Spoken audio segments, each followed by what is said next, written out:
it's okay to seek help. You know, you have to know when to seek help. So if you're going to find inspiration, you have to start within and you have to choose yourself. Pag hindi mo talaga pinili yung sarili mo, kung araw-araw lumalaban ka na lang para sa ibang tao, sinong lalaban para sa'yo kung hindi ikaw?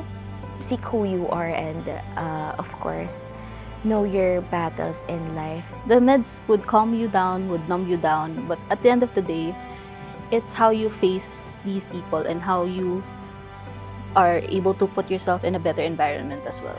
Always or proactively choose empathy over judgment, connection versus isolation.